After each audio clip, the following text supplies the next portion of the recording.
Je vous ai préparé un certain nombre d'ouvrages pour la presse dont je sais qu'elle est friande de lecture. Parlons soninké de Christian Girier, Histoire des montagnes d'Afrique de l'Ouest de Djibril Tamsir, bien évidemment Ablaye Bathily, Les Portes de l'Or, Le Royaume du Galam, beaucoup d'autres ouvrages sont présents dans le document de presse que l'on nous a préparé. Ce sera l'occasion de mieux savoir, connaître cette culture et ce peuple. Peuple que l'on désigne souvent par des appellations différentes, suivant les cultures, les ethnies voisines et qui les alentourent. Tieldo, c'est comme ça qu'on les appelle chez les Peuls et les tout-couleurs.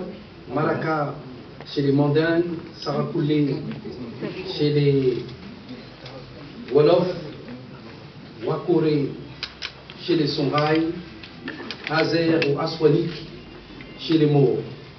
Toutes ces dénominations, toutes ces appellations désignent une communauté, une ethnie qui, elle, se reconnaît sous l'appellation de soninké. Donc, quand on vous demandera ou quand vous interrogerez ce que les soninké sont, les Sarafoulés, ce sont les mêmes, et c'est la même ethnie. Cette précision étant faite, je peux me permettre de lire la déclaration liminaire en vous remerciant encore une fois d'avoir répondu présent à notre invitation. Donc, mesdames, mesdemoiselles et messieurs les journalistes de la presse nationale et internationale, encore une fois, mes sincères remerciements pour avoir répondu à notre invitation à la couverture médiatique de cette conférence de presse qui porte essentiellement sur la 5e édition du Festival international soninké, également appelé FISO. Qu'est-ce que le FISO? Le FISO est une initiative d'abord de la diaspora soninké établie en France et à l'étranger.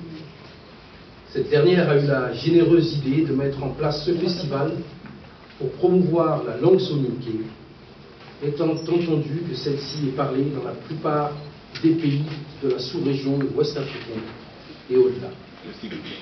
Depuis, il est devenu un rendez-vous qui se tient toutes les 2 années dans une capitale d'un pays ouest-africain. Après les premières éditions, 2011 et 2012 à Caille, 2014 à Nouakchott, en 2016 au Mali, c'est au tour du Sénégal de recevoir cette 5e édition à Dakar du 21 au 25 février prochain.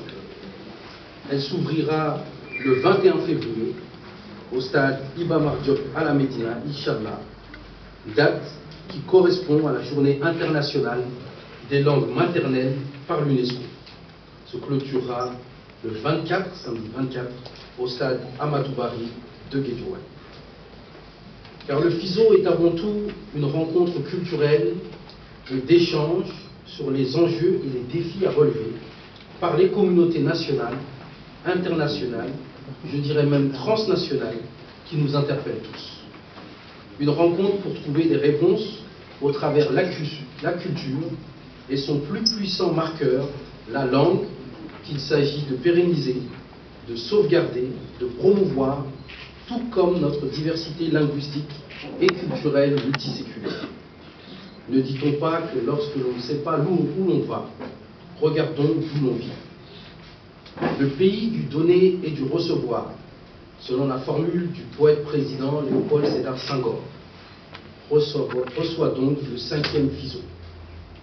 En 1956, déjà, il chantait Ouagadou au travers un magnifique poème, Kaya Magan, ou le maître de l'or.